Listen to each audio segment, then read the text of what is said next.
18واں عنوان ہے عقائد کی حفاظت کا طریقہ۔ سب سے پہلا جو بنیادی طریقہ ہے وہ ہے صحابہ کرام، اہل بیت اور 1400 سال کی جو امت ہے اس پر اعتماد کرنا کہ انہوں نے جو بات ہم تک پہنچائی ہے وہ ٹھیک ہے۔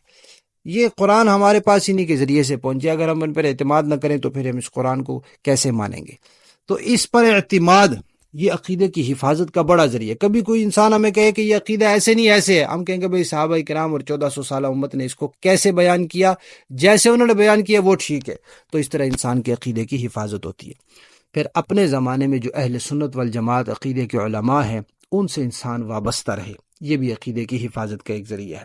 نیک اعمال کا انسان اہتمام کرے، برائیوں سے انسان بچتا رہے، اور جو صحیح العقیدہ نیک بزرگ ہیں ان سے اصلاحی تعلق قائم کرنا، یہ بھی عقائد کی حفاظت کا ذریعہ ہے۔ جب انسان کو کسی کے ساتھ اصلاحی تعلق قائم کر لیتا ہے تو ان سے ایک عقیدت ہو جاتی ہے، پھر انسان کہتا ہے کہ ہمارے مرشد کا یہ عقیدہ ہے، ہم بھی اسی عقیدے پر ہیں۔ لیکن مرشد بنانے میں پہلے احتیاط ہو، پہلے ان کو دیکھ لیں کہ ان کے عقیدے اہل سنت والجماعت کے مطابق ہیں یا نہیں ہیں۔ آج کل ڈھونگ بہت ہے، دو نمبری بہت ہے، سازشیں بہت ہیں دشمن کی کہ مسلمانوں میں اپنے لوگ اسلام کے نام پر گھساؤ۔ اسی طرح اکابر اہل سنت کے حالات اور واقعات کا مطالعہ کرنا، یہ بھی عقائد کی حفاظت کا ذریعہ ہے۔ اور بہت اہم ذریعہ عقائد کی حفاظت کا، فتنوں کے بارے میں معلومات رکھنا، جدید اور قدیم فتنوں کے بارے میں کہ یہ فتنہ ہے، ان کے یہ عقیدے اچھا یہ غلط ہیں، یہ میں نے نہیں اپنانے، فلاں فتنہ ہے۔ اب بڑی مصیبت یہ ہے کہ آج کل اس چیز کو فرقہ واریت کہہ دیا جاتا ہے، حالانکہ قرآن نے نام لے لے کر بتایا ہے کہ یہ غلط عقیدوں والے لوگ ہیں۔